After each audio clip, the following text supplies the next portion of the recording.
Before America could build its greatest structures, engineers needed something much smaller: a precise measuring instrument.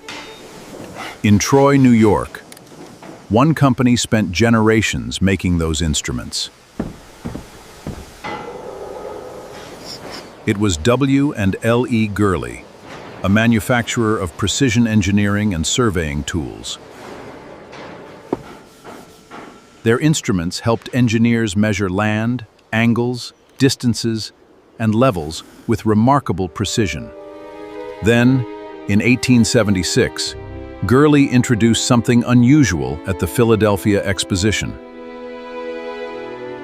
They had built an all-aluminum surveying transit, using a metal that was still extremely unusual at the time. The lighter instrument showed how new materials could transform precision engineering. Gurley instruments became highly respected among civil engineers working on major American projects. And behind those precision instruments stood a historic factory building in Troy, rebuilt after the Great Fire of 1862. Today, that building remains a forgotten reminder that America's biggest structures often began with the smallest measurements.